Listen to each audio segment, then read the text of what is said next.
order at 7:03 p.m. with a reminder to all those watching and participating remotely to kindly mute your microphones to avoid background noise. This meeting is being held as a hybrid meeting consistent with Public Act 22-3. The public may attend in person or electronically via WebEx. Whoa. The meeting is being recorded and the recording will be available on the district website. I'm going to call the roll. Dr. Maria Madonic. Here. So Maria is currently remote on her way to the building. Dr. Jay Daya. Maria has now arrived. Marcia, she is in person. Dr. Jay Daya is not here, and I do not see him online. Ms. Sarah Beth Delpreet? Present. Ms. Brooke Hopkins? Present. Online. Remote. Thank you. Mr. Jeff Hughes?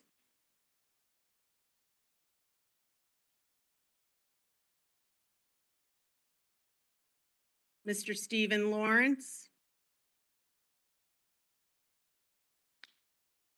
Do not believe he's with us this evening. Dr. Michael Strambler? Not with us this evening. Ms. Erin Williamson? Present in person. Lynn Piasek, I'm the chair, present in person. Staff in attendance this evening includes Ms. Christine Sariak, interim superintendent, Ms. Donna Coonan, director of business and operations, Ms. Annalisa Sherman, principal, Mr. James Sapia, assistant principal, and Ms. Marcia DeGennaro, clerk of the board. No Carrie, right? Okay, thank you. Okay, I will ask everyone to please stand for the Pledge of Allegiance.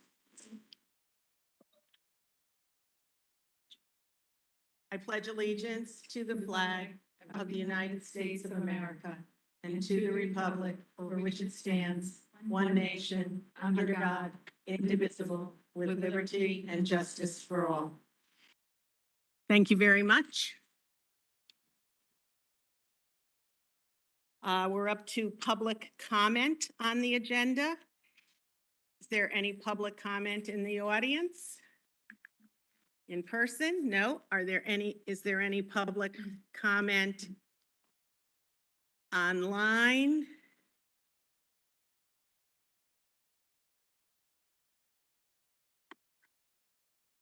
I do not see any hands raised.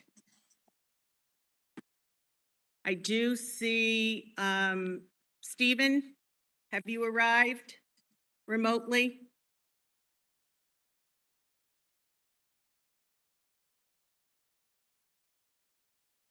Stephen Lawrence, have you arrived remotely? He can't hear me, right? Marcia Sarah Beth is in person. That will answer your question. And I believe Stephen Lawrence is remote this evening. Although I don't think he can hear us. Stephen, can you hear? Can't hear you. Can you hear me on this? Yes, wonderful. So Stephen is remote now. Apologies for my late arrival. No worries at all. I'm noting you at 7:07 p.m. Okay, no public comment. We'll move on to PTO update. A written report from PTO can be found in board book. I encourage the public to access the report to see a listing of all the amazing things that the PTO plans to support the school district. Rushi, this evening, is there anything additional that you want to add or highlight? I forgot actually what I submitted. It was a week ago, so I will just quickly give one, I'm not sure if I added that we are having all the grade level socials in the spirit of community building. This year it's a little different because we are having it in now, like September, October, and it's free to families. And PTO is supporting any cost, but it's a low key event we are having. And this year we included pre-K in the grade level social, so that's a new thing. And I guess in the report I didn't mention that we are having our biggest fundraiser, Halloween Hoot, for which I would be looking for support from all stakeholders in all senses, because that's gonna set stage for the whole year. So I think that's the extra which I want to add. Thank you, thank you, Rushi. Appreciate that and everything the PTO does for, in supporting the school. Thanks so much. All right, we're up to 1F, acknowledge retirement of BOA Transportation Coordinator, Beth Cohen. So this evening, I am honored to acknowledge Beth Cohen for her years of service to the Woodbridge School District. We must remember that for most of our students, the school day begins and ends with a ride on the bus. But have you ever wondered how that component is coordinated for 850 students? The answer is Beth Cohen. For approximately 35 school openings, Beth has been creating the bus routes for Beecher Road School, assuring that there is a seat for every child, as well as a safe stop for buses to pick up and drop off students. Each spring and summer, in preparation for the start of a new school year, Beth has traversed the roads of Woodbridge to plot out every single bus stop. In 1989, Beth and her husband, Brad, founded and incorporated B&B Transportation. It began with one bus and one contract, but all the while, Beth was creating the bus routes for all the owner-operators that serviced the Woodbridge School District. In 1996, the Woodbridge School District and the Bethany School District decided to utilize the resources of both districts' transportation contractors, which eliminated the need for double-run buses at both schools, which was an amazing feat. I was a teacher at that time, and it was just unbelievable to have students dropped off half hour before other students came and other students to go home and students waiting here for another half hour for the buses to come back. It was just an amazing and difficult situation. And Beth spearheaded having that become a shared service. Then in May of 2001, the Woodbridge and Bethany Boards of Education voted along with the Amity Regional Board of Education to form a regional transportation system, creating one of the first examples of shared services in the state of Connecticut. And Beth took on the task of chairing this joint BOA Transportation Committee. Over the years, Beth's efficient work and her vision to create community bus stops allowed for transportation streamlining, which ultimately provided savings in the transportation budget. Now, you might think that once school begins, Beth's job becomes less demanding, but that is far from the truth. Remember that when students move into the district after the first day of school, they too must be assigned to a bus. And sometimes this demands creative thinking and resourceful planning. And Beth has done it every single time. To do this job effectively, one must be well organized and knowledgeable about the town. For all these years, Beth has far exceeded the expectations and demands of the job. And you might be surprised to learn that she has done this for our district as an unpaid volunteer. Right, everybody's like, oh my. Beth took on the task over 30 years ago as a labor of love because she grew up in this town and she was dedicated to it. To find a person who would make such a commitment is commendable and praiseworthy. Therefore, I ask you all to join me this evening in saluting Beth Cohen as I offer the deep appreciation and gratitude of the district and the entire Beecher Road School community. Thank you, Beth, and congratulations on your retirement.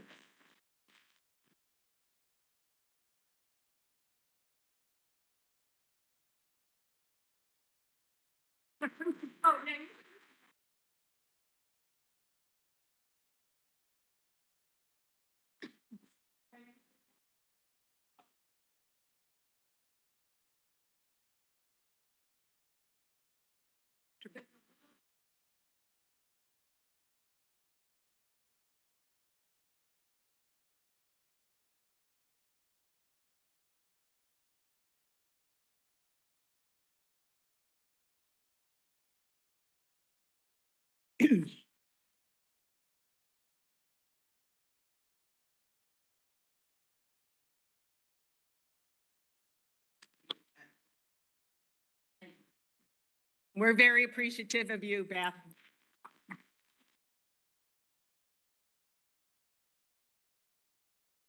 Don't know what we're going to do without you, actually. Except you and I can go to lunch. It's all good. Next is the consent agenda. The minutes from the August 2nd special meeting and the August 15th regular meeting are included in this evening's consent agenda, along with the budget narrative, budget summary, a detailed financial report for 22-23, and the fiscal 22-23 combining financials. Does anyone on the board wish to extract anything from the consent agenda this evening? Seeing no one, may I have a motion to accept the consent agenda? I make a motion. I move approval of the consent agenda as presented. And do I have a second? Jeff? Okay, we're going to call the roll since we have people remotely this evening. Maria? Yes. Jay? Sarah Beth? Yes. Brooke? Yes. Yes, do you hear me? Brooke, I can't hear you. Brooke, I could hear you. Going to skip over Brooke for a minute. Jeff? Could everybody hear me? I hear you fine. Jan? Is she saying yes? Yes. Thank you. Stephen? Yes. Thank you. Aaron? Yes. And I vote yes. That's unanimous. With Brooke making that motion and Maria Madonic seconding, Next is reports. you had it as What? Marie. You had it as Can't Maria hear you, and Marcia, Sarah Beth. sorry. Go ahead, Marcia. I had the motion with Brooke making the motion, second by Maria, and you have it with Maria and a Yep. second by Sarah Beth. No, actually, I had a second by Jeff, but Okay. any way you want to put that in the minutes, I think all those people were making motions and I couldn't hear and seconding. So sorry about that, Marcia. That's okay. I just wanted to be sure. This remote thing still confuses us, or at least me. All right, next on the agenda is CABE Search Services. So we'll have a presentation of our leadership profile. I'm happy to invite Mary Broderick and Jack Reynolds to our table this evening. You can, and I'm going to actually give you my computer so people in TV land can hear you.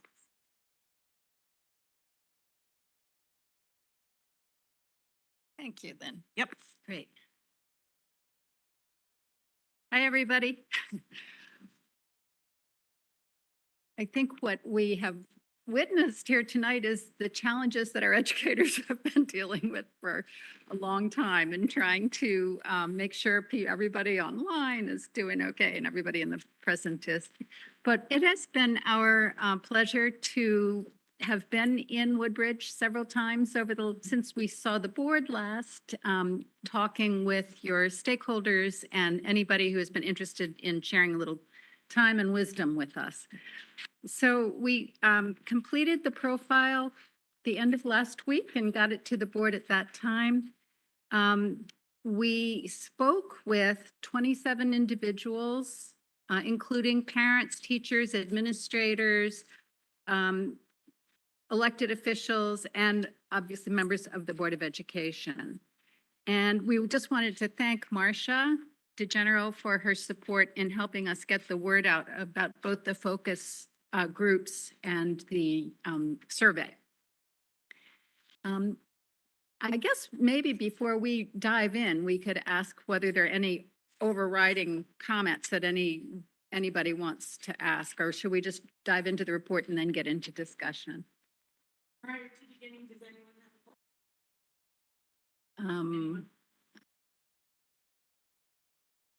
have I don't see any. Hey, Del did. great. Okay. So in total, we heard from 99 individuals, just shy of that 3-digit mark, through interviews, focus groups, and the survey. And in the report, you can see the breakdown of the participation. In the survey, we had 72 people complete the survey. The number on the bottom of that chart says 77 because some people identified themselves in a couple of areas, which they had the ability and right to do. So 69 of our survey participants were parents. 5 were community residents who aren't parents. 3 were administrators, 8 were teachers, 3 were support staff, 1 board member, 4 town officials, and we didn't have any business leaders. So it was a good spread of participation. And our findings, we asked about strengths, we asked about challenges, and then we asked about the qualities and characteristics stakeholders would like to see. I should just mention that one reason that we take this process very seriously is because best practice across the country now is that the search committee for a superintendent is made up just of the Board of Education, which leaves a lot of wisdom outside of the room. So through this process, we get that wisdom front and center as the board considers candidates. Okay, just make that clear why we go into the depth we do on these. Your number 1 strength, according to, actually it's tied, but your staff came across really strongly in this, overwhelmingly identified as the greatest strength.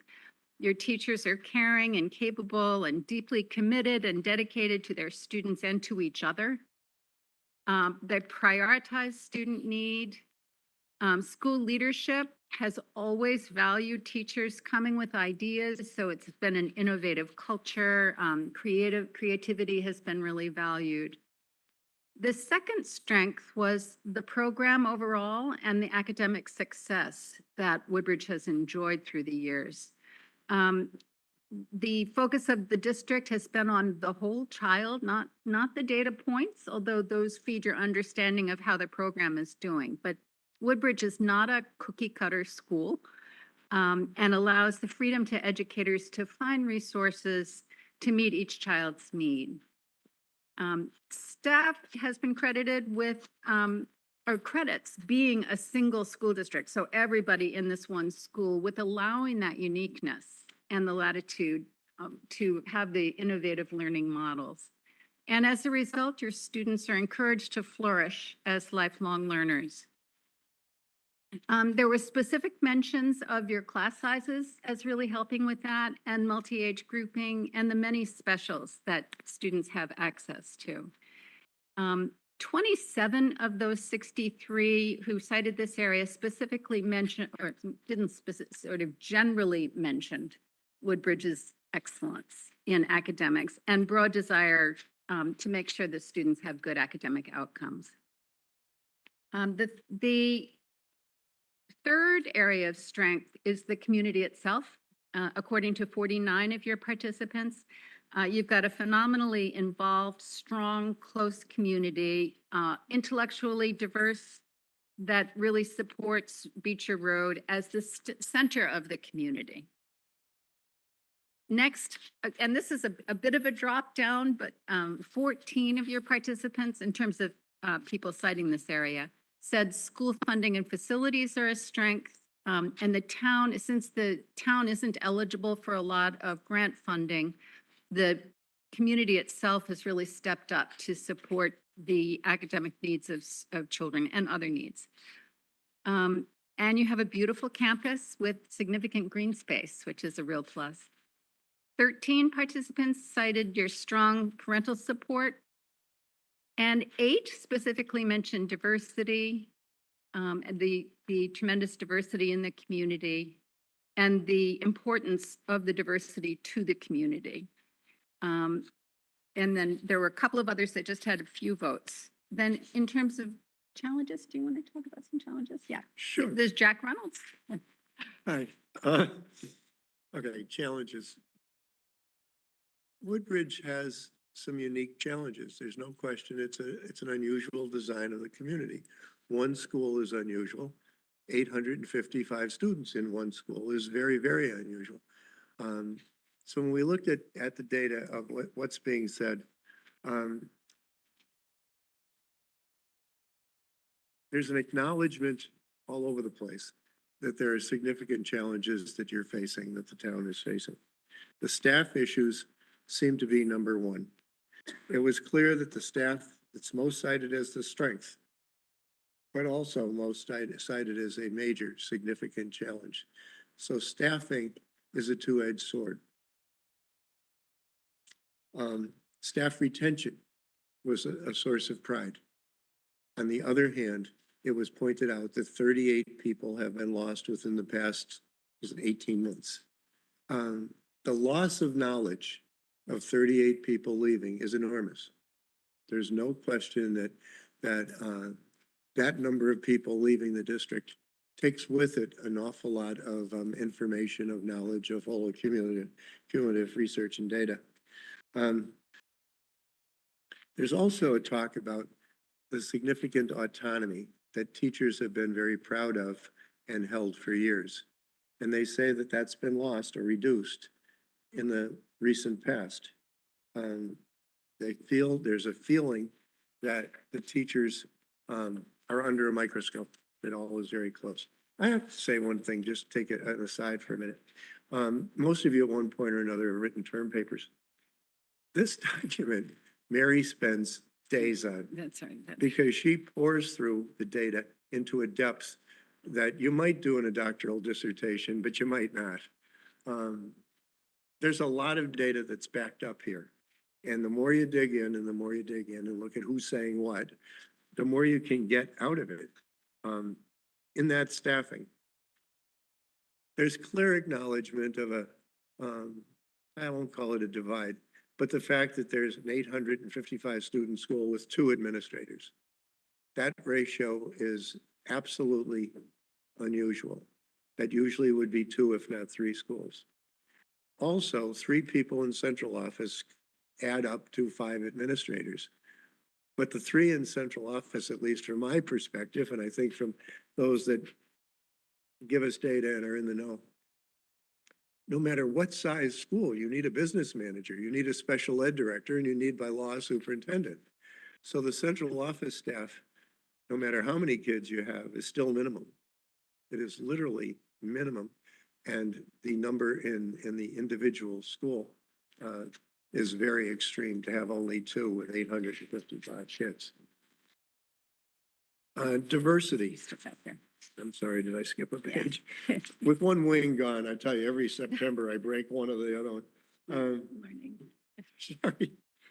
Learning, curriculum, performance. Curriculum is intriguing. It's my background. I loved curriculum. I came from and taught many courses in it. The feedback and challenges, it's cited as a strength and it's cited as a weakness. And I guess my perspective is it's a variation of the definition or understanding of what is curriculum.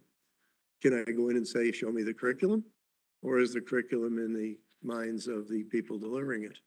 I think work needs to be done. I'm hearing in the data that work needs to be done on curriculum, significant work. In the learning and the performance, STEAM is clearly mentioned. And where there is considered a source of pride with the program, there's considered a source of loss with staffing. And that's just something that's commonly understood, I think, among the community, among the inside community and certainly among the outside community. Let's see. There is, I think, a feeling of a need to employ a robust curriculum development effort. And that's something that we could argue or describe in greater detail. But especially with the loss of staff, especially with the question of staff morale, I think the data, they are saying to us, you need curriculum work. You need to have curriculum development. You need a system-wide, robust effort on curriculum.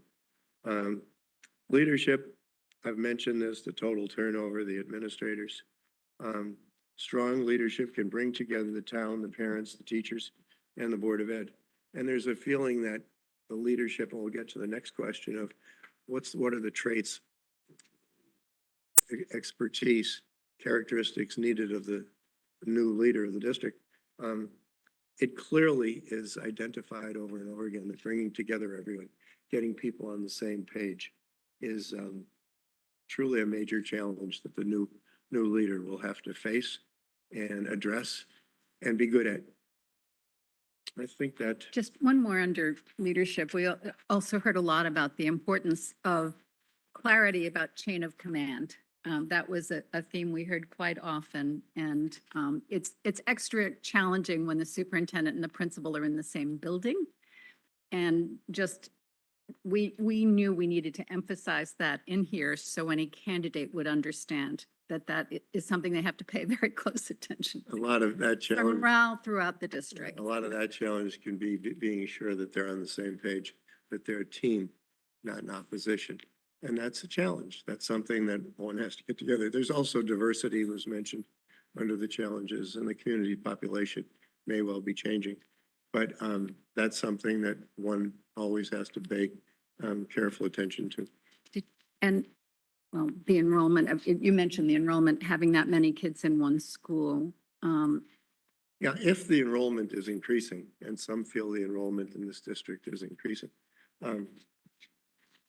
you have a major decision to make about what to do about that. How do you address it? Do you go to one school that's got 955 kids in it? What do you do if the enrollment goes beyond the 855? So that's something to be thinking of in the background long in advance, Potential. so that if it goes up, if the enrollment increases, you're prepared at least with a plan, because it's a major challenge. It's too late to address it once it happens. You need to be addressing it before it happens, and you can predict. There's all sorts of requirements in the state to be able to predict enrollment, and that's something you need to do. Thank you. So given your strengths and your challenges, what are you looking for in a new leader? We did ask people in the survey to rank certain qualities. And I'm not sure, I don't think people at home can necessarily see these charts, but I'll just summarize very. Oh, okay. So anybody who is looking at the meeting can see it. Great. So if you're doing that, we're on page 8 and looking at desired expertise in a new superintendent. And we gave you people's number 1 choice and then the top 3 choices people had, just to give you a specific sense for the people's first choice and then a more global sense. Number 1 in both categories was communicates and collaborates effectively in the school and community, and 21.1% of your participants identified that as their first choice. Builds trusting relationships with students, staff, and community was a close second at 19.7%. And then third among the first choice was shares a district-wide vision of excellence. If you then look at third choices, top 3 choices, the first 2, collaborates and communicates effectively and builds trusting relationships, were tied as the top. And then Now moving into third place was knowledgeable about educational trends and innovative best practices. So actually Cher's district-wide vision of excellence falls into fourth place, quite a few points behind that analysis. And then if we look at qualities, which is on page 9 for those watching from home, the top choice in both people's number one top choice and then among top 3 choices was keep students' growth and well-being the primary focus. 30% of people's top choice. And then if you look at top 3 choices, it was 19.5%. Second was trustworthy, honest, and respectful at 20% of top choice, 15.2% in top 3. And then accessible, approachable, and visible in schools and community. And that's third choice in both number 1 and then top 3. Hope that's clear to everybody. Okay. You want to start talking about? Well, just a little bit about those qualities. You know, as a retired superintendent, I bring a slightly different perspective than you and Mary do. Potential candidates are looking at those lists to see if they want to be here, to see if they think that those characteristics that are desired are what they want to put on the table, what they have to put on the table, what they want to emphasize, what they want to make their career around, what they want to make a good chunk of their life around in the foreseeable future. So we take both the strengths and the challenges, and now definitely the qualities and the expertise very, very seriously. I have to tell you, as a former superintendent, there aren't any peers. It's a tough job, no matter where you are. It's a tough job. And the people that are your colleagues are your competitors as much as they're your friends. They want to beat you on those state tests. They want to beat you on those placements. There's an element of collegiality, and there's also an element of lack of collegiality. So the people that you want to attract are the people the town thinks they want are these characteristics, and the teachers think they want. You also need someone that's very, very broad in knowledge. They need to be able to understand budget and finance. They need to be able to understand town government. They need to be able to understand a lot of stuff. When you look at communicates and collaborates, yeah, that's pretty vital. You can overdo that. You can get together and all hold hands and sing Kumbaya and have a happy mess on your hands. But so there's an element of representing kids. There's an element, we could use the word love of kids. Yeah, there's a dedication to children. And you want someone, I mean, I always excused the candidate and went to the next if they didn't talk about children in the first couple of minutes of an interview. If they sound like chapter 1 of a leadership book, then they're looking at it from a theoretical basis and not day by day, making decisions and values. Think of your child having being suspended, and that superintendent is the one hearing it. Who do you want? What do you want for the person to be hearing the problems, the criticisms, the difficulty with your child? So collaborate and communicate. Communication's unbelievable. You know, you can get a great communicator that can make anything sound good, or a weak communicator that can take something great and make it sound terrible. You really need someone that communicates honesty and that the town understands this person speaking to me from the heart. They're telling the truth. They're not trying to sell me a bill of goods that we're doing a great job, but they're telling what are the strengths, what are the weaknesses, what are the problems, how do you feel good about, what do you not feel good about, what shouldn't you feel good about. They're delivering bad news at times, and they'd better have skills at doing it well.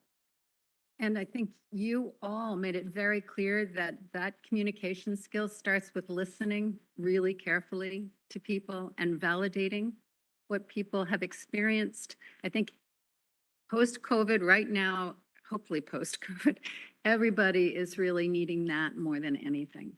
And we certainly heard that from your stakeholders. Some people think the person should show up with all the answers. Here's my new plan. Here's what I'm going to do. No, the teachers have been working for ages. The administrators have been working for ages. Listening better be the first thing, and truly trying to come to grips with what have we got? What's the community want? What are we delivering? What are our weaknesses? What are our strengths? An honest assessment of what do we have ahead of us and how do I communicate that?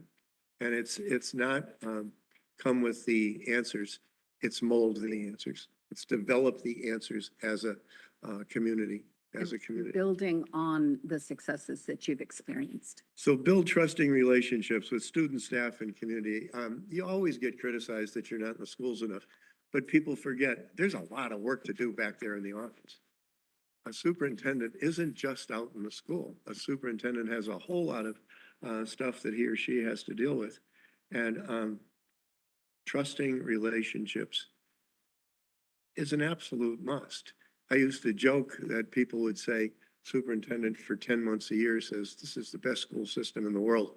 And for the 2 months leading up to budget, say, we're really big trouble. We need more money. Well, you can't do two sides of the same coin here. You've got to be honest about the strengths and the weaknesses all the way through. What would you do? Teaching graduate schools classes, I often enjoyed asking if money was no object, what would you do? What's the ideal? What would you think is the ideal Beecher Street School in a year, 2 years, 3 years from now? And you know, if you don't have an answer, you can't lead. You don't know where you want to go. You have to have some understanding of a vision. Where do you think collectively we need to go? And that has to be molded, not imposed. That can't be someone from outside coming in and saying, here's where you need to go, here's the ideal. There's a wealth. You're paying millions of dollars in salary. There's brilliance there. You need to call on it to get together to form this community that's going to be deciding collectively under the leadership of leaders where we need to go, what we should be doing. There's actually a radio show this week, and every day they're focusing on how you build trust. And they started today with how chimps build trust, and it's preening. So I think here it's about caring, and it's not just talking along those lines, but it's proving that you actually behave that way, firming culture. Well, while Mary's looking at chimps for a model, let me tell you, the guy that operated on this elbow this week, last week, whatever week it was, I had to decide what sort of expertise am I looking for. And I was convinced that I didn't want some physician that opened a YouTube channel to find out how to do it, like a mechanic might to change the transmission.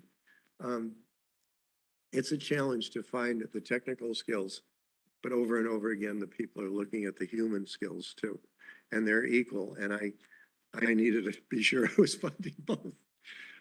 Which segues into the next one, which is knowledge about educational trends. And what we really heard was make sure that this individual is really aligned with our values of growth mindset, whole child, a focus, commitment to the arts, play, physical education. And we did hear it would be helpful to have pre-K to 6 experience, but I don't think that was by anybody's measure really a game changer if they didn't. But the spectrum from special needs to gifted and talented, the understanding of kids' needs. The word trends troubles me a little bit. It sounds a bit pejorative. What's the latest trend? It's really, what's the research saying? What are proven practices saying? Are there any town that's ahead of you in the whole United States on 5th grade math, kindergarten, preschool? You need not only to find a person who is comfortable looking at research and practice, but also encourages those teachers, those administrators, the brain power that you have at your disposal to be looking at that. Is anybody in literature on the state advisory committees for putting together the state testing? If not, why not? Are we developing that expertise? So the word trends is there, but it's really looking at, I don't want someone that's up to date on elbows in 1999. I want somebody that knows right now what's the state of the art, what's the best that we can deliver. And innovative best practices. I led grants in innovation, and I'll tell you, there's a double-edged sword. People are sometimes afraid of innovation. We've always said people aren't reluctant to change. They're reluctant to be changed. We like change. That's why we go buy different shirts all the time, or shoes, or whatever. Who buys shoes? Ties. The challenge is putting in place those innovations and those change models. that will get people excited, get people turned on, because if they're enthusiastic, they'll make it work. Or at least, you know, we don't want to be doomed to success either, but do the best shot at serving your kids and welcoming the data to see what works real well, what works okay, and what doesn't work. And be comfortable saying, this was a bad idea. It was really great that we tried it. It didn't work. It did not greatly improve the performance, the enjoyment for our gifted, our special needs, our whatever. So district-wide vision of excellence. To me, if there's a good set of vision of excellence, and the people in the town can get behind it and understand this is what we think we need to do. We needed to build a new school. We need to renovate. We need to change the math program. We need not to change the math program, but to evolve it. What do we need to do? And when there's a common sense of vision, all of a sudden the nuts and bolts line up. Otherwise, you go crazy with the nuts and bolts because they drive you nuts, and the devil's in the detail, only if you don't know the bigger picture, the macro image. So from my perspective, developing a district-wide vision, I shouldn't say sharing it, isn't let's you and I It's develop it and share, and yeah. then put it on the website. No, it's like community developing it, using the brain power that you have at your disposal to develop a sense of excellence. And again, a bias. If you're not aiming at excellence, there's something wrong. Our kids deserve that. You're not aiming at mediocrity. You don't want to get out of bed in the morning to work like crazy to get a B. You want to excel.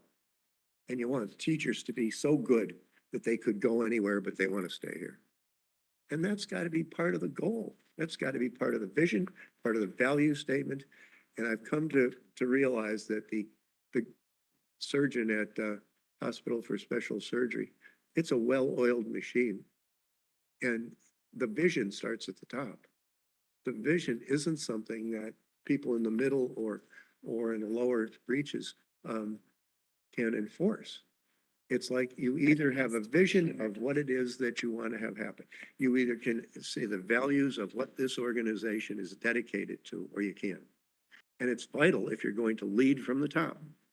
And it's a strange creature that we have because our leaders are in many cases not educators. And that's intentional in a democratic environment. But we need to educate each other and be sure that we're all on as much of the same page as we can. And where we're on different pages, that's not bad. If we're all on the same page, we only need one of us. But rather, if we contribute to an idea, I think we're a lot better off. Knowledge of student growth and well-being. You know, the second kids aren't the answer. The second decisions are being made that are not what's best for kids, but are best for senior citizens, of which I consider myself a proud member. That's not what we're about. We're about what's best for kids, and that needs to be clear. There are other organizations that are about the tax, about the base, about the finances. But you're the only elected group in the country that's elected to represent children. No one else is. It's boards of ed, and that's wonderful. But it's a responsibility that's enormous. And it's verbalizing, communicating to the community what you truly, deeply believe the kids need. And you do that well, you sleep well at night. You don't do it well, then I think you feel pretty guilty. Accessible, approachable, visible in the schools. No question today, the superintendency, That one. honest and respectful. You know, it's so hard to say we need to find someone that's honest and respectful. The alternative is let's go look for someone that's dishonest and irrespectful. Yeah, it better be honest and respectful. It shouldn't be in the door otherwise, right? So, you know, there's some parts of this that community members are pretty strong about. And that's good. There's other parts of it that community members don't have a clue about. They don't know about balancing that budget. They don't know if you blow punctuation in class, it'd be terrible, you're hurting kids, but they'll never catch you. But blow that budget figure, blow those numbers, and you're facing criminal charges. So there's certain skill sets that I don't think is the primary. I think the primary is about kids. And that's the last one, acceptable, approachable and visible in the community. And the kids ought to know who the superintendent is.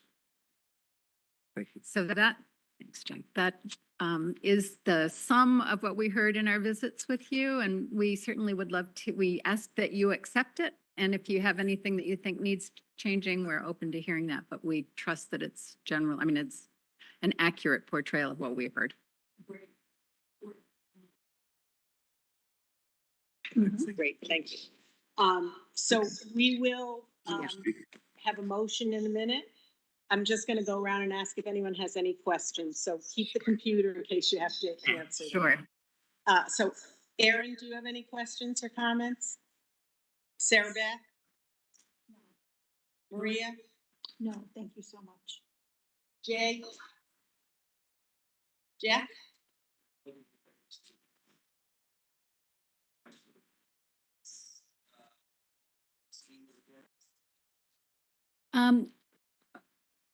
We did have a handful, we had a few more parents sign up for it. It was a very difficult time because it was competing with open houses. Finding a time when we could meet with parents in this small window was difficult. We had more people signed up and showed, but they participated in the survey in big numbers. So, 100? Or 90? I think it was, no, 99 total. Yeah. Uh, I can tell you what it was in the survey. 54. Yeah. So, I mean, giving people the opportunity, it wasn't a great time to be working on this, but I think it's probably a representative sample. Anything else, Jeff? Okay, Stephen, do you have any questions or comments? Nope. Okay, thank you. Brooke? No, I do not. Thank you. I would just, yeah, I was going to do the same, so go ahead.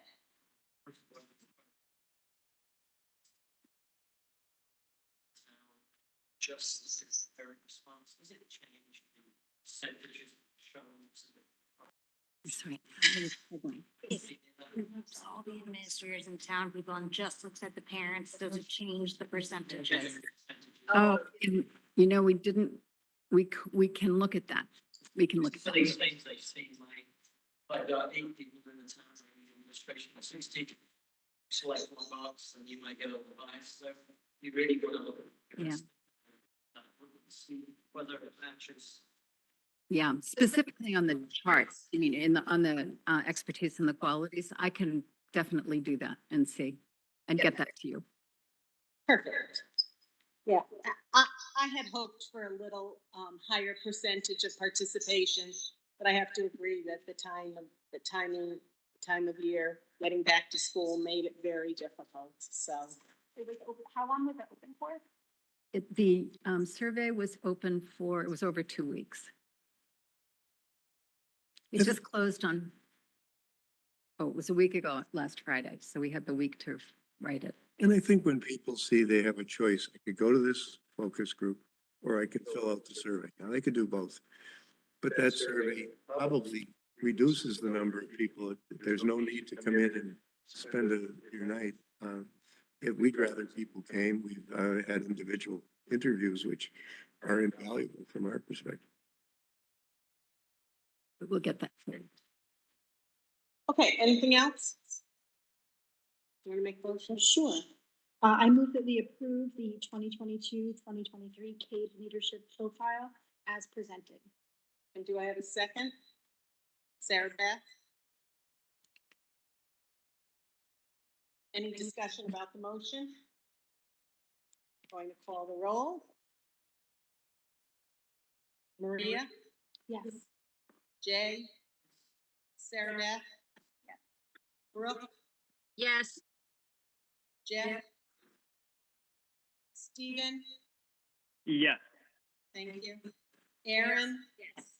And I vote yes, it's unanimous, Mary and Jack. Thank you so much for your time and the very comprehensive Thank you. report. And we're going to see that gets the website.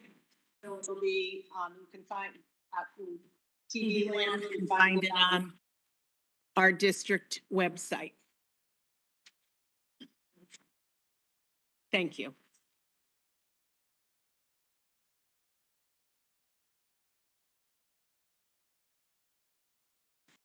All right, moving on.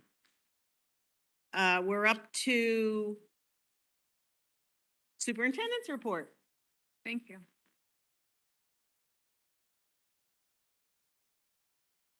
So this evening, I have two items just to bring up to the board as the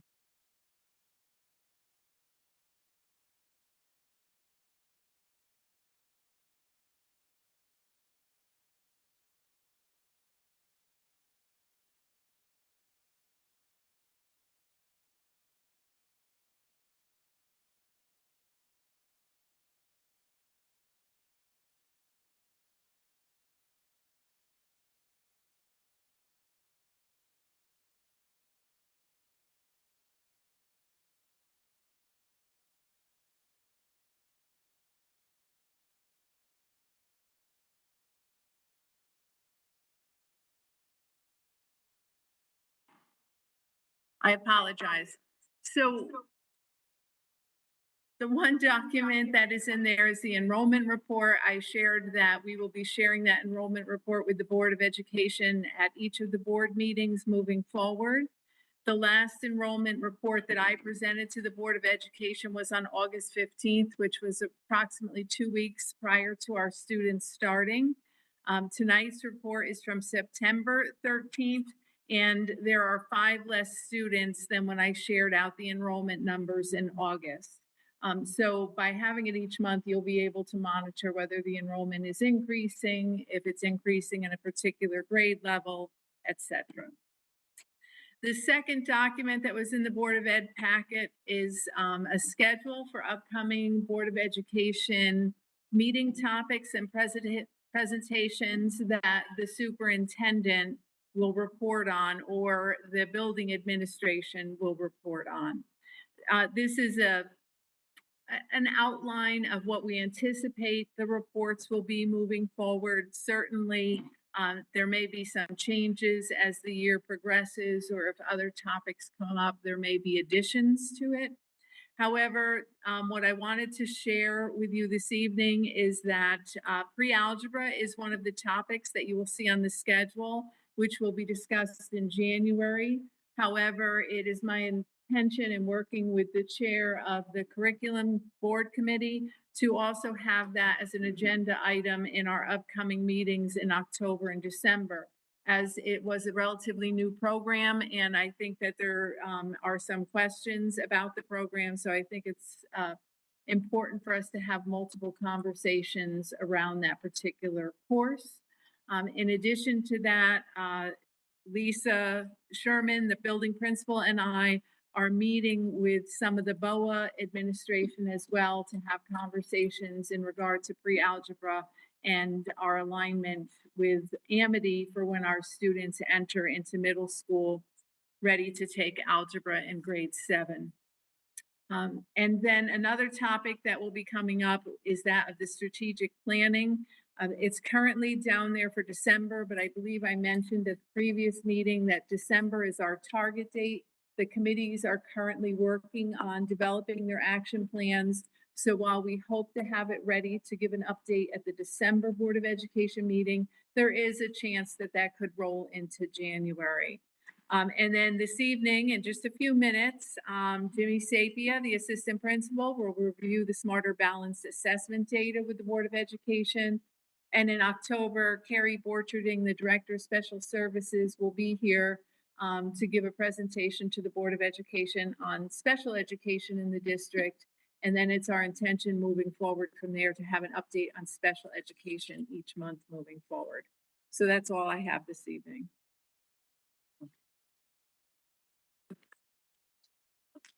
All right, now you can mute. Thank you, Christine. Are there any board members who have any questions for Christine?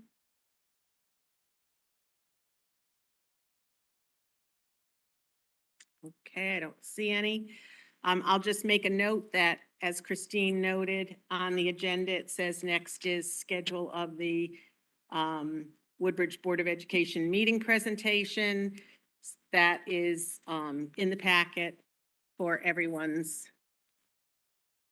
information. There's no action that needs to be taken on that. Next is our Beecher Road School update. Ms. Sherman? Do you want to? Sit at mine. Okay. Okay, great.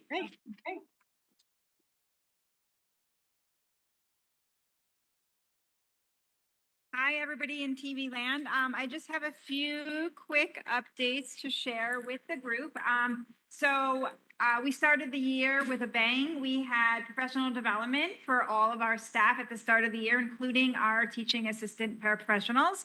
And actually, we started with a very wonderful convocation. Feedback from the staff was very positive. They loved the positive message. They felt like it was a really wonderful way to start the whole year together. In addition to that convocation, we had a wonderful opportunity for vertical conversations with all of our grade level teachers participating in that. We also had some mandatory trainings on some safety protocols. And we also did some curriculum work. And finally, many of you already know this, but we had our meet and greet, which was a wonderful way to welcome our students back in. And I have to give a special shout out to our PTO, who once again offered us an amazing lunch and an even better raffle event, which was beloved by all as usual. Continuing our whole school community feeling, we had a whole school walk that all of the students and staff participated in. This is a tradition we started during COVID times and as a way to be together as a community and, you know, at the time do it in a very safe way because we were outside and spread apart, and it has become a beloved tradition here at Beecher. And we started our year with a whole school walk, and it's always really fun to have the kids participate in that and all the staff. It's a very energetic, uplifting experience for everybody.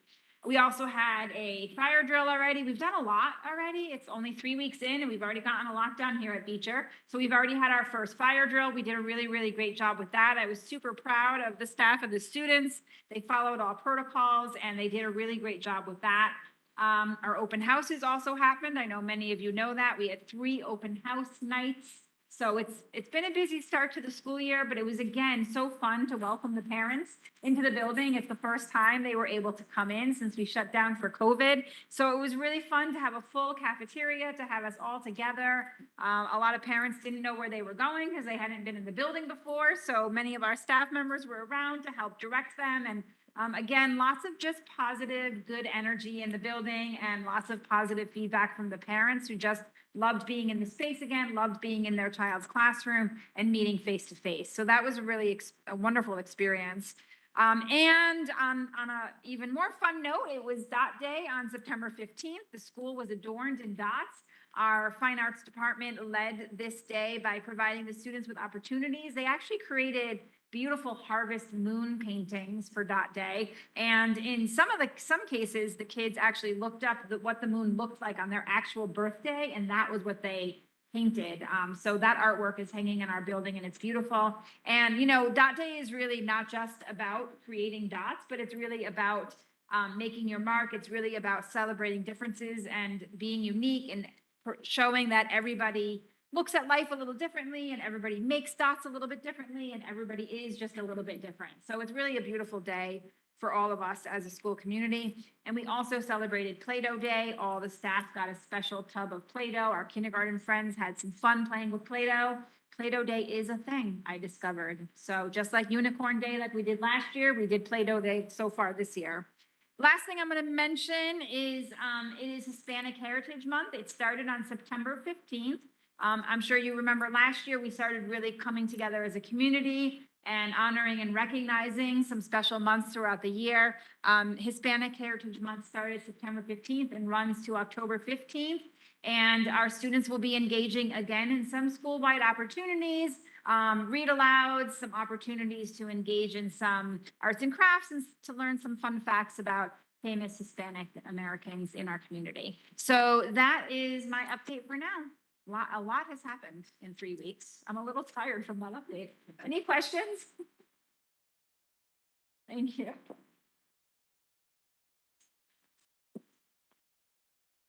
Thank you so much, Lisa. Sounds like the year is off to a big bang. I love it. Next, Mr. Jimmy Sapia is going to present on the 2021-2022 Standardized Smarter Balance Assessment.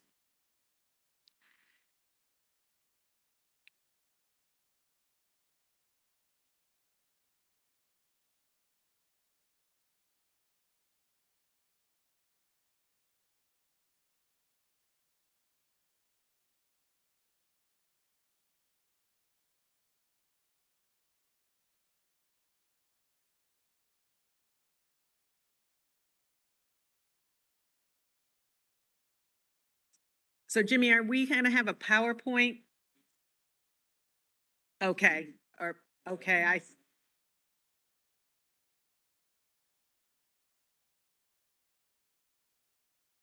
perfect.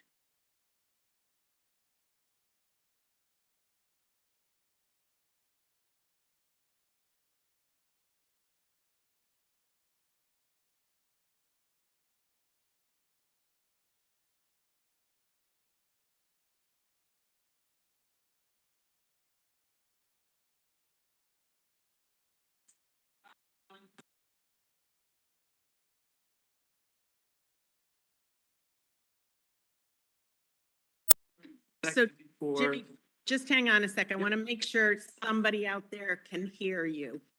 We can't hear him. Stephen, can you give a thumbs up if you can hear Jimmy? Cannot hear you.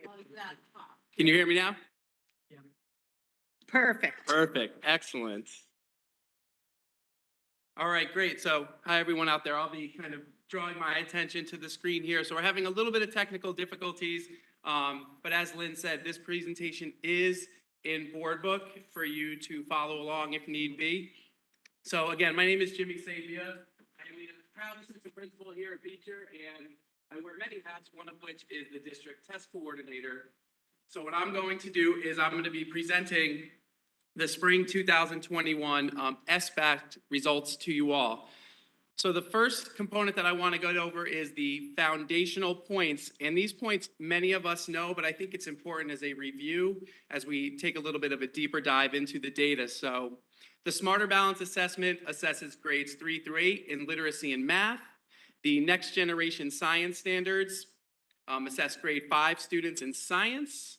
They accurately describe student achievement and growth, measures students' progress, attainment of knowledge and skills, provides an annual snapshot of student achievement.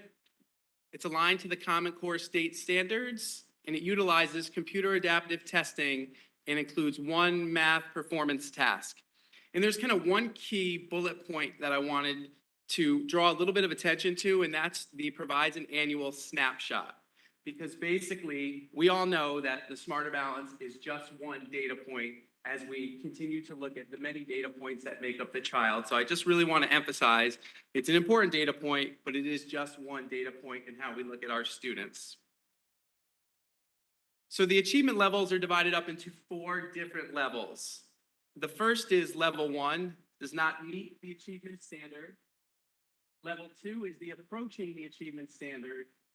Level 3 meets the achievement standard, and level 4 exceeds the achievement standard. So if we break those levels down with even more detail, they do specify the knowledge and skills at a certain level. They're less precise than the scale scores, which I'm going to talk about in the next slide. And the note here is the categorizing students' achievement solely in terms of a level is an oversimplification. So the idea of these average vertical scaled score, for the sake of this presentation, I'm going to draw your attention to grade 3 in English language arts. So you can see up top, it says level 1, 2, 3, and 4. And what's important to note is anything less than 2367 would be considered a level 1. A level 2 is 2367 to 2431. Level 3 is 2432 to 2489. And level 4 is anything greater than 2489. So I just wanted to take a moment to explain the vertical scaled scores because as I go deeper in this presentation, you're going to notice that, for example, if I'm looking at grade 3 ELA, we might have a level 3 at like 2435, which is really on the lower end of a level 3, or we might see some numbers like 2485, which is at the higher end of a level 3. This is some background information about English language arts, and so really gets into two categories, and I'm not going to necessarily read all of this aloud to you. I'll give you a minute to just kind of read this and process it. But it's two areas, the areas of knowledge and skills measured. So we have the reading, writing, listening, and the research and inquiry.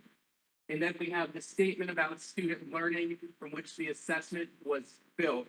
So again, it just provides a little bit of background information really about those areas in knowledge of skills that are measured.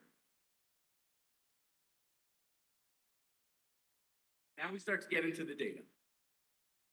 So the first set of data that I'm presenting is our Smarter Balanced Literacy. And what we are looking at here is we're looking at levels 3 and level 4. So that is the met or exceeded grade level standards. What's important to note here is, of course, this was in the spring of 2021. So now, of course, the grade 3 students are grade 4, the grade 4 are grade 5, the grade 5 are grade 6, and the grade 6 are grade 7 now. So for levels 3 and 4, grade 3 scored a 73%. Grade 4 scored a 79%. Grade 5 scored an 84%.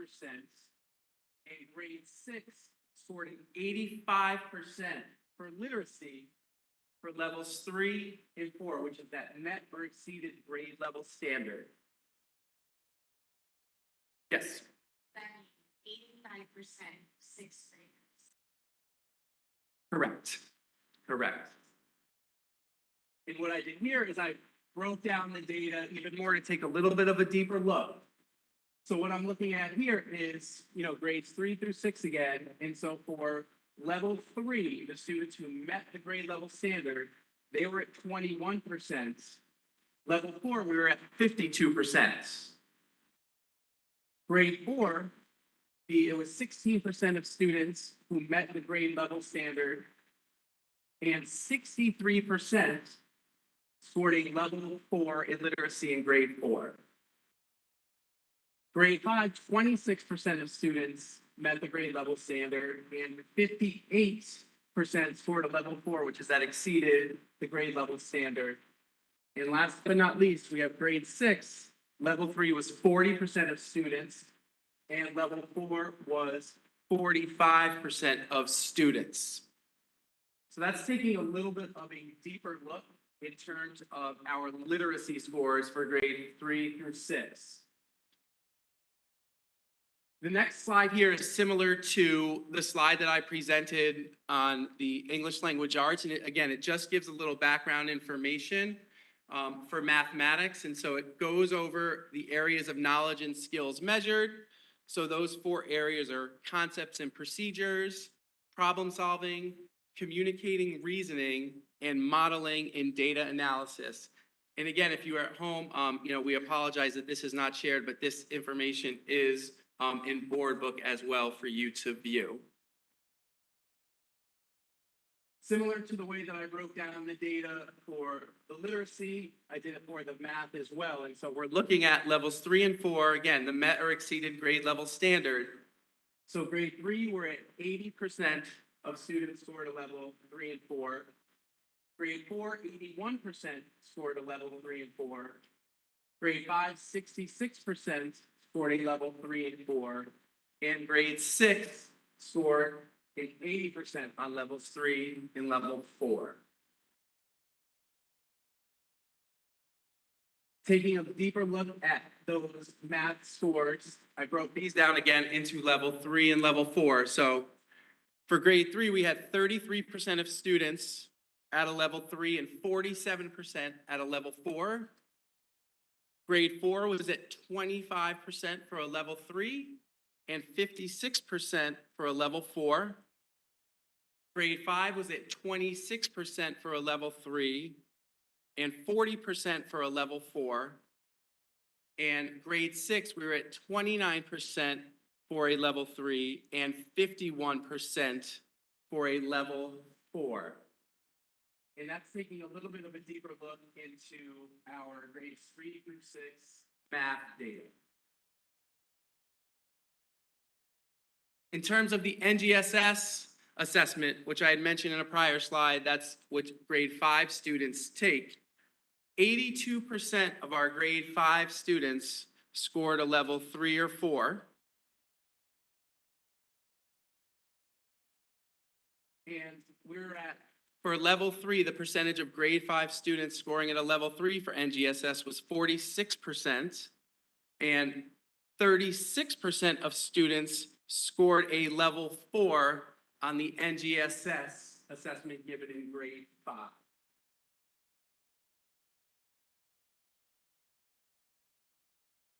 Okay, so these next series of slides is trending data that we're going to be looking at. There's just kind of a couple points that I want to make here before we look at this. So you'll see what's presented in yellow. So I have the years. I have 17-18, 18-19, and 21-22.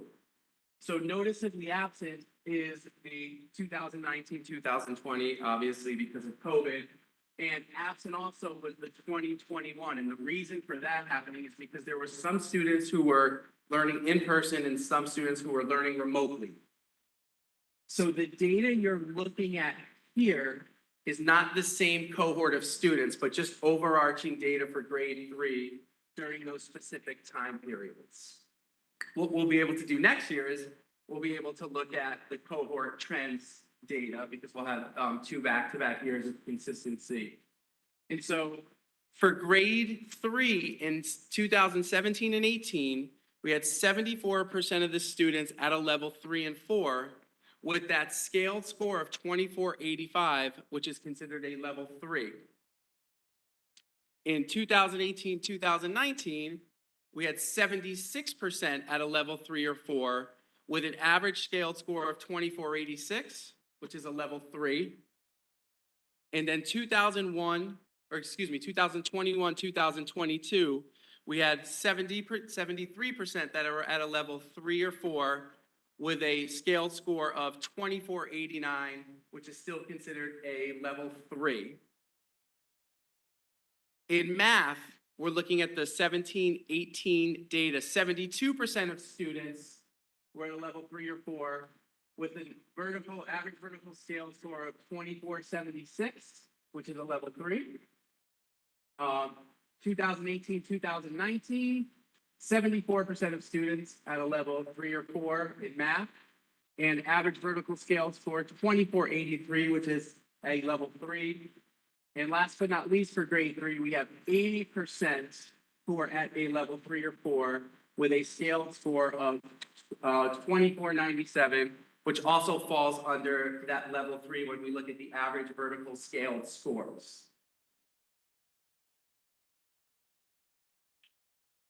Grade 4, we're looking at the 2017-2018, and 78% of students scored a level 3 or 4 with an average vertical scale score of 2533, which was a level 4.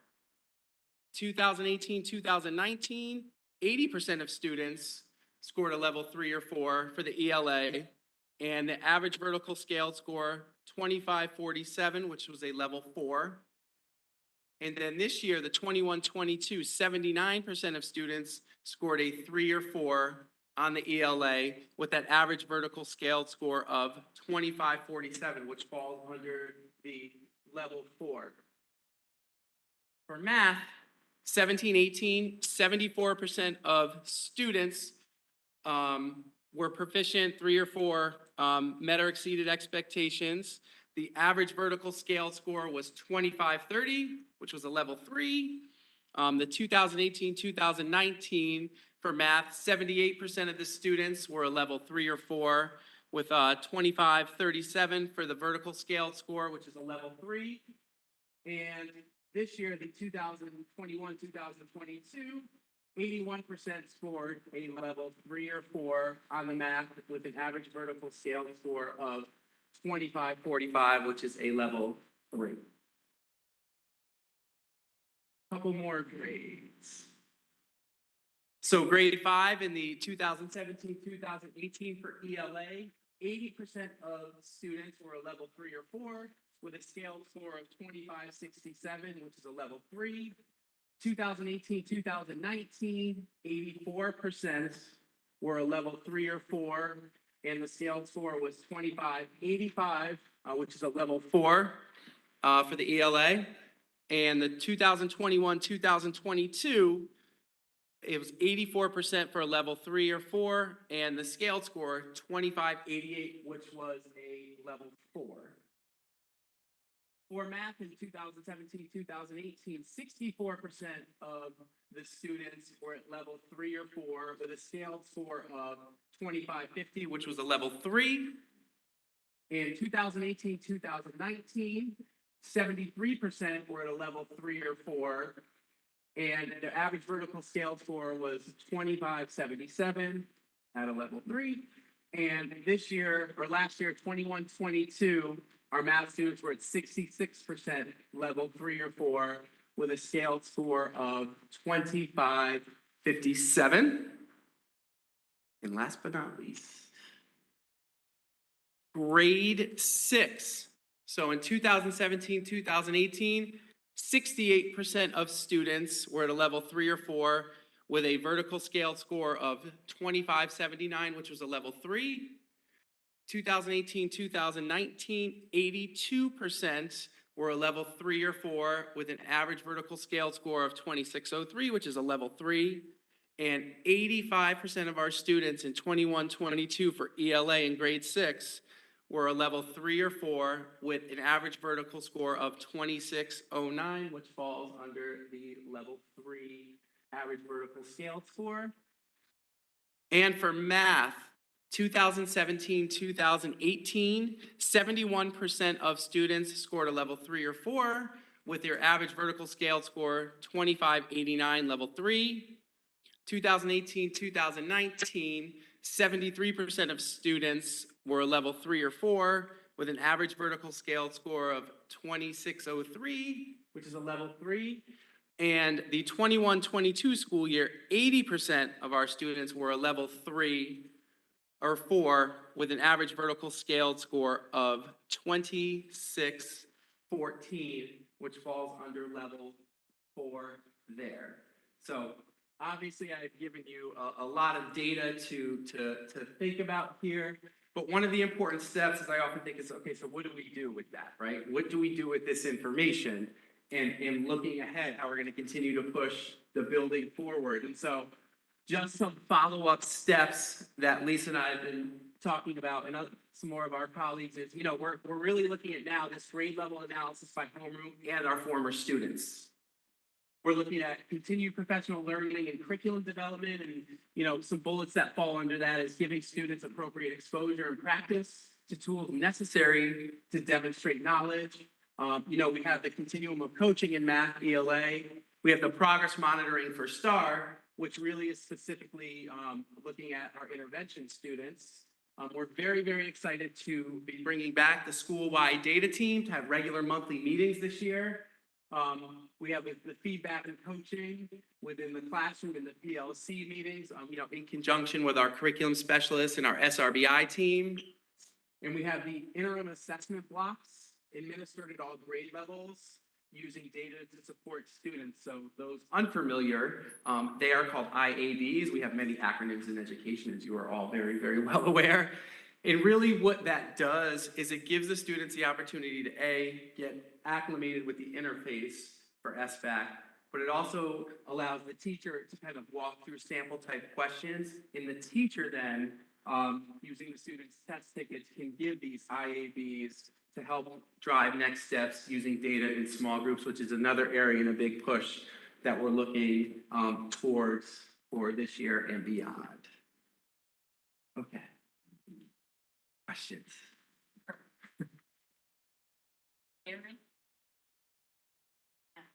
Okay. Just turn on your, Can you hear me, Stephen? Okay. So first of all, huge kudos to you that it looks like pre-COVID and post-COVID, you've really done a lot to maintain where we were at. I mean, just in all of them around, it looks really amazing. And huge kudos to, you know, the teachers for doing all the work to get our kids here. I do have a couple of questions. One, for kids that did score, I mean, obviously 3 and 4 is amazing. That's what we're going for. I'm going to go to the kids that scored the 1s and the 2s. Do they automatically get interventions as a result of scoring 1s or 2s, or what do we do? With No, these? there's a piece to the puzzle. It's another piece to the puzzle in the identification process for intervention, right? And so if we're noticing, you know, if they score a level 1 on that, that's when we start to look at other data points. We start to look at STAR, we start to look at TCs, we start to look at information given by the classroom teacher to help determine whether or not we're gonna make that step. If we are concerned, you know, then the interventionist can come in and give some quick little benchmark assessments too to really help determine whether or not a student would qualify for intervention. Okay, yeah, because that's the one thing. I'm theoretically, if you can bring a kid up earlier in the grades, then hopefully they can stay on track. It's harder if they're Correct. So speaking of which, in grade 5, it seems strange that there was a significant dip down into the 60s, both in 2017, 18, and 21 and 22. And I was just wondering if you guys had any sense as to why that occurred. Yeah, so, you know, we noticed that too, obviously, with that 66%. You know, one of the key points, you know, we did look at that, I think it was 40% were at level 4, so that was a positive that came out of that. You know, I think that it's an opportunity for us as building administration with the SRBI team with the grade 5 teachers to really kind of look at, first of all, when I was referring to looking at the former students, right? So then looking at the data of their exiting students, looking at the trends for that, like what specific areas of the SBAC were lacking. And I think that's an opportunity for them to be reflective, right? And for us to be reflective in the areas of concern, because it's a little bit concerning, right? And so, you know, we want to make sure that we're really looking at that data to identify the areas that were the lowest, right? You also want to look at, you know, your incoming, the 4th to 5th graders, right? And analyzing that data too, to be able to see, okay, maybe where are their strengths, where are their areas of concern. But it's definitely ongoing conversations and a data point that, you know, we're going to look to address. Awesome. And then I noticed you said you're breaking it down by homeroom. I'm curious if there were any other like demographic breakdowns, like by gender or by other demographics to see, you know, anything. We had it initially, but you know, that's something we could definitely, you know, we can look into. I don't need them. Yeah. I'm just wondering if Yeah, y'all we are have doing it, that, so y'all Yeah. know the data and make decisions based on that point. Yes. So yeah, typically when we start having our school day data, students like to go, I'm sorry. Oh, gosh. Come on over here, Lisa. This is the problem with. I'm coming. Okay, so hi again, everybody. So what I was going to say, Erin, is 2 things about our 5th grade students. And I didn't process this earlier when Jimmy and I were talking, but our 5th grade students last year, current 6th graders, in 3rd grade, we shut down. So they never experienced Smarter Balanced, right? And then in 4th grade, they were learning in all different ways, in all different kinds of ways. And they took the test, Smarter Balanced test, some of them, not all of them, for the first time ever. So 5th grade was really their year to, you know, so it's interesting to think about that 66%, because obviously that stood out to us also. And it's interesting to think about like all the different factors that could have led into that. And, you know, the cohort always makes a difference too of kiddos and, you know, where they are in their learning journey. And so there's kind of a lot of pieces to that puzzle. So I think that we do have to unpack it more. So Erin, to your point, that for this presentation, we did not break down gender, but typically as we dive into our school-wide data team, and our first meeting is already scheduled for next week, that's when we start to unpack more of the gender, the free and reduced, we start to break it down a little more and dig in a little bit more. And see what else we can notice and what other trends we can see. And I know that our math and our language arts folks really love to get into the weeds of that to identify like which specific claims were difficult for students. And so that's kind of the work that they also like to dig into. So when Jimmy was talking about the homeroom and the Former students. thank and you. incoming Yeah, our students, our teachers have typically, we always give our teachers, here are the kids in front of you. And inevitably, they will say, but can I also know how my kids that I actually tested did? So that's what Jimmy was talking about. We always let our teachers know, here are the kids in front of you, here's how they did. And then they inevitably will say, can I also see the kids that took the test? So that's what he was talking about then. So that helps our teachers to know the teaching I did last year and the kids I have in front of me this year and sort of meld that together. And they do a lot of that work in their grade level PLCs with the intervention teachers. So that's sort of our next step, is giving them all of that data. That's good. Okay. Sarah Beth? You might have said it, and I know, we listed the 3 and the 4s, but if you, when you add in the 1s and the 2s, like the percentages look pretty nice right now. But when we add those and then the percentages, I guess, start looking like. Yeah, that's another step that, we'll take. We'll start to look at the percentages for the level 1s and the levels 2s also. So that'll be another step that we take when we have a school-wide data team. Yeah. I did forget to add one thing. I'm very proud of this. You're going, I'm going to say. We went over, I was talking to one of our math or literacy curriculum associates today, and we were looking at our DIRG, which is DIRG B, and we were number 1 in math and in literacy. So I know, round of applause.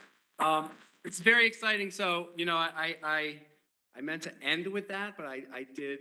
It slipped my mind, but kudos to all of our teachers, all of our staff, everyone. It takes a village, but you should all be so proud of yourselves and your hard work, and we greatly appreciate it. So thank you all.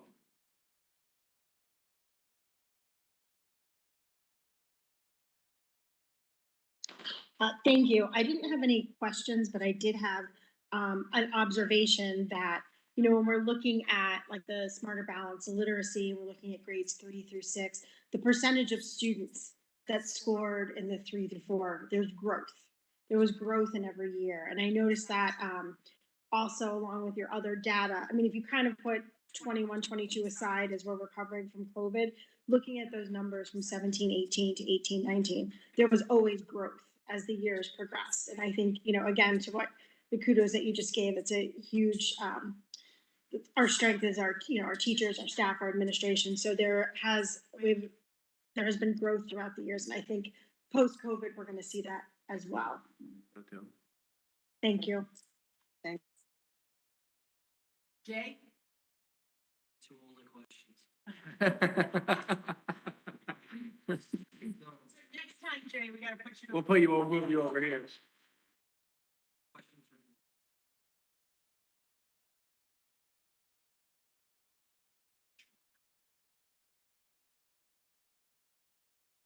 Yeah. Sorry, Stephen. Erin beat me to all the questions. Jimmy, you answered the question about the bench. So to me, the benchmarking is important because that gives us a great indication over time how we're doing in terms of growing, not in just DIRG B, but relative to the DIRG we'd like to be in. And so I'd also like to see some numbers on how we have developed over time relative to DIRG A. That makes a strong case for us to be in DIRG A. Now, the other question I had is, we use this for intervention, especially in the in the level 1 and 2. When do the other tests take place? So you mentioned a host of other tests. Is there a timing issue here that we could sort of have this done sooner in the year rather than later? Does that make sense where I'm going with this? It does. So like I said, obviously the SBAC is just one piece, right? The STAR test assessments are given 3 times a year, in the fall, in the winter, in the spring. When we start to look at, Lisa, if you want to touch base a little bit about the DIBBLS piece for those universal screeners that we're moving towards. Oh, sorry. Just stayed here. Yes, so Jimmy's right. So our universal screen is both Star and Dibbles. Star is given 3 times a year, fall, winter, spring. We started shifting to Dibbles because of this part for many reasons. One of which is because Dibbles gives us different information around students reading. And as we are learning more about reading and reading instruction and dyslexia screeners, Dibbles is one of the measuring tools that is used to identify dyslexia. It is an approved assessment by the state of Connecticut. So we started shifting our primary folks to Dibbles the last couple of years. So our primary folks give Dibbles for their reading assessment, again, fall, winter, spring. The other assessments that Jimmy mentioned are given throughout the year. Again, like our TC is one of our reading assessments. That is given fall, winter, spring. It is also given for students who are below benchmark. They will also give it in the interim. So they'll give it fall, then they'll give it again midpoint, and then again winter, and then again midpoint if they need to for any students who are below. Progress monitoring, yeah. Right. And then in terms of math instruction, we give assessments like fact fluency and computational fluency, but we also give end of unit assessments, of course, after the end of every single unit. So when Jimmy said that the Smarter Balance data is 1 point, he really meant that because it's really just one piece. And we kind of recognize it. It's a high stakes test. Kids know it's different than other things that they take. It's given differently. So that's why we really try to think about it as just one piece. And the other thing I was going to say is that there is a Smarter Balance testing window that the state provides us. So we can't give it in like December because it's not even open at that point. There is a specific timeline that we have to do it. The benefit to doing it a little bit later is that we are further along in our curriculum, which gives the students more opportunities to be successful on the questions that they're asked, since it is an adaptive test. So giving it a little bit later in that testing window benefits us in some ways. And I think too, going back to what I had said about the IABs, so, we get a little bit more exposure to those IABs prior to them, than taking the test, later in the school year. So it gives them an opportunity to have that exposure to see the sample questions and the teachers to kind of use that data to help inform their instruction. And the other thing I was going to say is no matter when you take the Smarter Balance within that window, the assessments don't come back to us. I think we got initial access as a district in like June or July, and we didn't actually get our score reports. Like our score reports will be getting mailed home this week because they didn't land in district. The paper copies didn't land in district until recently. So even if we gave it at the earlier side of the window, we still would not get the results. It's always a year, basically. Yeah. They're really inconvenient? An indicator. Oh, an indicator, yeah. Yeah. I thought you said inconvenient. I was gonna say. Well, they're just an indicator. Sorry. They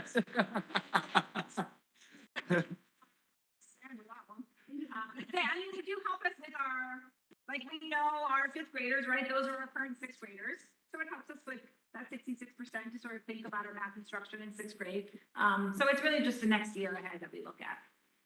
That makes sense? Now, the nerd in me would always want the N, want the standard deviation to see how you're moving across over time and across the other DIRT B schools. The last question I had is Jimmy alluded to something very, very interesting. You could hone in on this data to see where our current weaknesses are. If there's a trend in, say, particular math specialism that we could build on and build on the curriculum. So I'm really excited about that part. That this is a long-term strategic initiative that we use this tool for. I think it's excellent.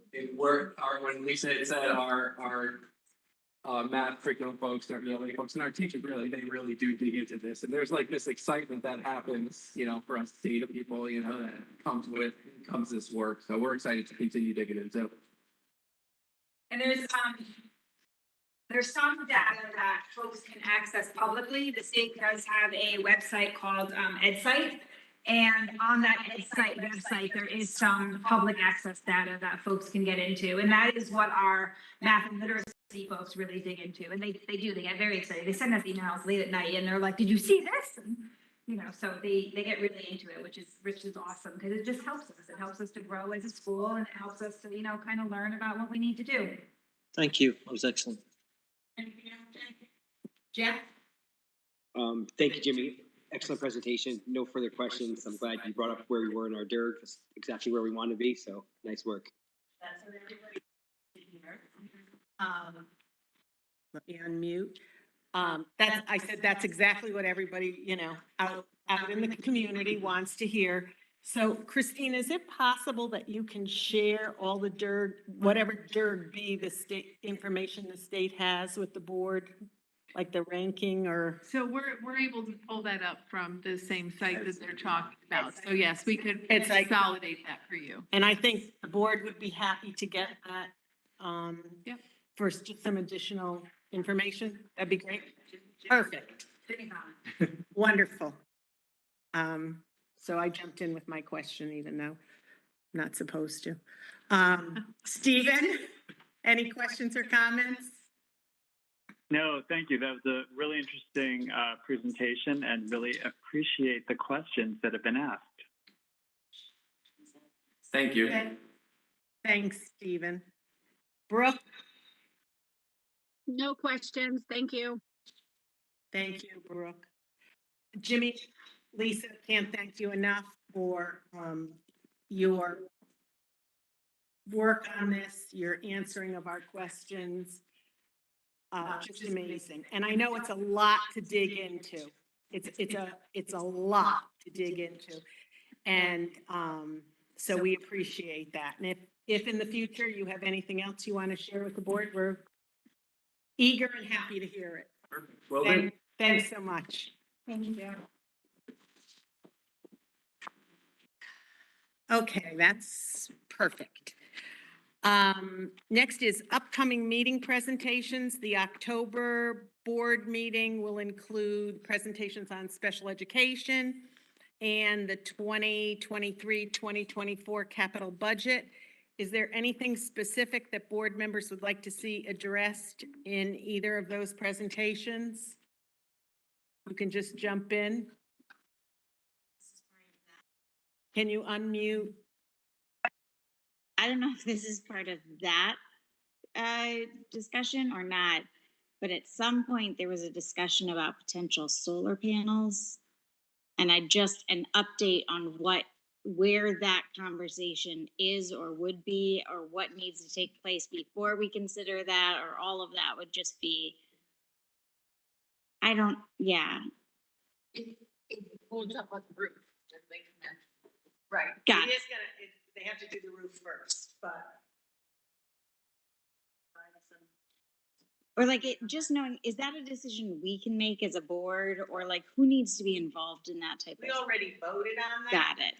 Yes, I remember. Right, June, I believe. Okay, okay. All right, so we took the vote we needed to. Okay. The roof has to be, and Jeff can probably. Jeff can probably speak to that better than I can, that the roof has to For be sure. done first, and For that's part of the building committee, Got it. and needing to get an architect and all of that, and then the panels go on once the roof. Okay, Is that correct? thanks. Okay. All right, is there anything else board members can think of that they would like included in the special education or capital budget presentation? So I'm presuming in the capital budget presentation, we're gonna know the charge. We know the charge of the committee and we know the timeline for the roof renovation and the surrounding area. And I think Erin raises an important point because you get two types of bonds that a town can issue. You get revenue and general obligation. If you've got a revenue bond, the risk is lower, the interest rates are lower. Town may want to think about sort of including a contingent or an option on the revenue side bonds where the income from the solar would offset, am I right, Jeff? Yeah. Offset the cost on the actual renovation of the roof. So I think we looked at this before and we need new numbers, but there seemed to be some sort of, I looked at 12-year line where you're recovering the full cost of the roof if we move to the solar initiative. Now, if you explain this on a bond issue, the cost is much lower. Okay, so it'd be like a revenue type bond that you might want to talk to the town about. They'd be happy about that. Negative expense type. Right, right, you're just unexpensing it, right? You're saying that all the electricity costs are going there, oh, sorry, the revenue from the lease is going there and not to the school, in essence. And they would like that because that's sort of a guarantee in a way. Am I correct? Yep, your dollar signs above us. So Jay, just as an update, the Board of Selectmen did vote on the committee charge on Wednesday night, I believe. And maybe we can get a copy of that charge and just share that with the board as well. That would, I think, be helpful for us to have that.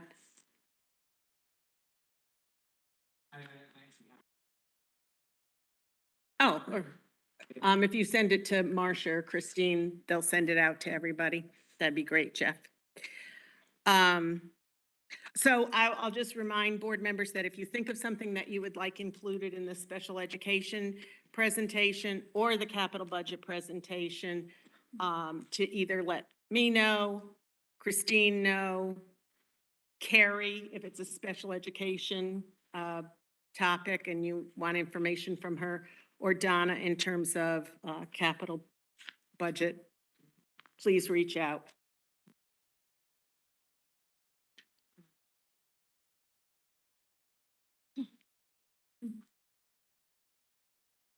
Okay. Facilities Committee. Jeff, do you have a report? Yes, thank you. Facilities Committee met September 6th. The highlights were we came back to an awesome school. It's in great condition. Vito's team did a great job preparing for the school year, as expected. Along with all the preparation, he continued his little fixes and adjustments and tweaks. So everything is up and running great. And then I guess the other highlight is we said goodbye to our beloved oil tank. So yes. Yes, we should. So no issues with that project, no leaks, everything was fine, in and out, so it was great. So finally we can stop talking about the oil tank, which is great. Yep. And that's it from the Facilities Committee. Thanks. That was a long, many years of discussion, that oil tank. So I'm happy that we've said goodbye to that. I'll just let the public know that the next meeting of the Facilities Committee is Wednesday, November 1st at 7:30 a.m. Great. Jay, Finance. So we met on Thursday, September the 15th. Donna and Christine presented the budget narrative, the budget detail report, the financial report, the operating budget reconciliation, and line item transfers, which I'm going to recommend. At the meeting, we proposed that the transfers be adopted by the board, so I'm going to get to that in a second, and the budget timeline, which is really helpful. The key parts that came out of this is, like any budget, there's things that change. And the one thing I mentioned to Lynn is that when there's a handover, there's all further changes involved. And so I think Christine and Donna did an excellent job in presenting us with some of the changes that were necessary, and gave us a detailed breakdown on the transfers that we can all look at. Majority of the transfers, if I'm right, were transfers among grades. So they were what I would call normal transfers. There was one or two items, for example, there was some transportation costs that exceeded what the budget needed. And we also discussed the possibility of trying to hedge natural gas prices. And I think that's something the town will need to look at.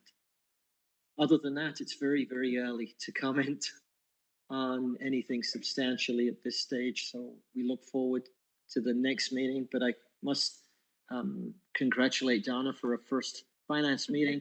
It was an excellent presentation, and we all look forward to working with you going forward. Thank you so much. Thank you, Jay. Next is part of the Finance Committee report, which is the 21-22 budget reconciliation report and the line item transfers. I don't know if. Do I need to make a motion or? Do you have something that you want to say about it? Top line, if Beautiful, thank you. And then you can make the motion, Jay. Great.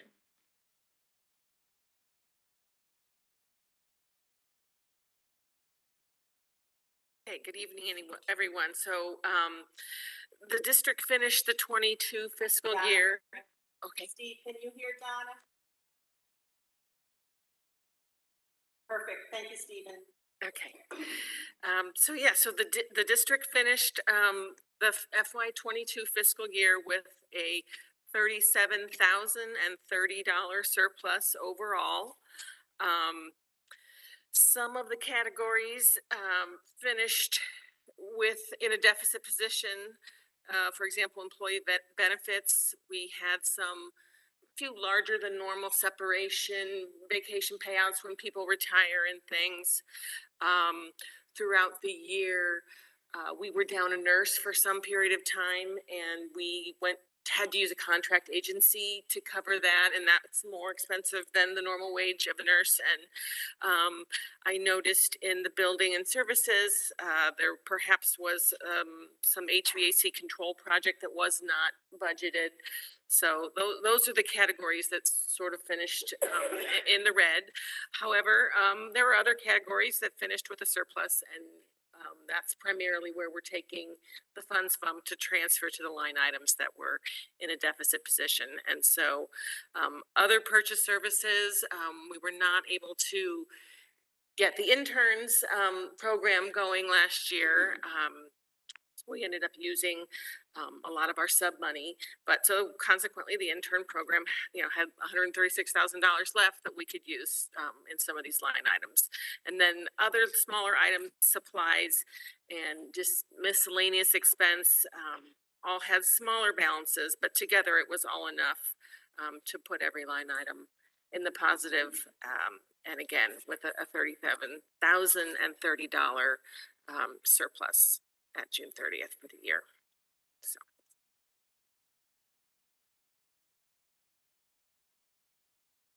Great. Jay, do you want to make a motion and then we can have discussion? Thank you, Don. That was excellent. I'm happy that we went into the surplus last year, so we're starting on firm footing this year. That's excellent. I'd like to make a motion that we accept the proposed line item transfers for fiscal year 2022 to 2023. 2021. It's 2022, isn't it? Sorry. Is that the right year? We're in 23, so we want to do 22s. Oh, sorry, that was my thinking. I'm thinking of the next years. Sorry, I'd like to move that we approve the 2021-2022 budget reconciliation line items transferred as presented. Apologies, that's my error. No worries, Jay. Do I have a second? Jeff. Jeff?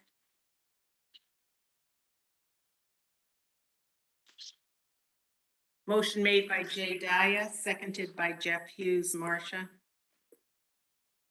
Any discussion from the board? Questions, comments? Stephen, Brooke, any questions or comments? No I don't questions. See any? All right, I'm going to call the roll then. Maria? Yes. Jay? Yes. Sarah Beth? Yes. Brooke? Yes. Yes. Yes. Jeff? Yes. Stephen? Yes. Thank you.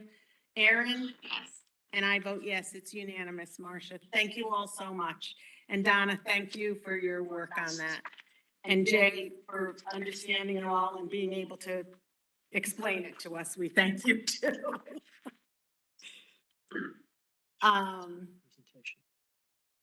CABE liaison report. Do we have anything for CABE liaison report, ladies?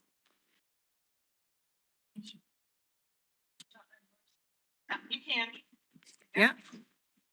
There's nothing to report other than just either reminder if you wanted to go to CAPE's CAPS on November 18th or 19th. There's one webinar and one seminar coming up. The webinar is on parliamentary procedure, and that's Wednesday, September 28th. And the workshop is on legal issues that are presented to boards, and that is on October 12th. Great. So if anyone is interested in any of those things, any board member who hasn't signed up for CABE caps and would like to go, early registration is over, but we can still register you if you have an interest. So let Marcia know, and she'll take care of the registration for that. Thank you. New business, the only thing I have for new business is information for the public on our upcoming committee meetings. The policy committee is scheduled to meet on Tuesday, October 4th at 4:30. The curriculum committee is scheduled to meet on Thursday, October 6th at 4 o'clock. The finance committee will meet Tuesday, October 11th at 4:30. And our next, is that right? We have to change that date. That date's going to be changed. Please stay tuned and check the district calendar. Yep. The next regularly scheduled Board of Education meeting will be on Monday, October 17th at 7 p.m. Policy, yes. Policy is scheduled to meet Tuesday, October 4th at 4:30. Okay. Any public comment? There's no public left in our in-person audience. I will check the participants list to see if we have anyone raising their hand remotely. I don't see any. So we'll move on to adjournment. Is there a motion to adjourn? Jay Dias making a motion to adjourn at 8:54 p.m. Do I have a second? I Sarah second. Beth? So since I believe that this is going to be a unanimous motion, I'm going to try and do this in person just by raising your hand, and I'll only call on Stephen and Brooke then. All those in favor? Okay, Stephen? Yep, got you. Brooke? Yes. Thank you. Thank you all for attending, and I think the rain has stopped, so those of us who have to leave will be dry. Have a good evening, everyone. Thank you.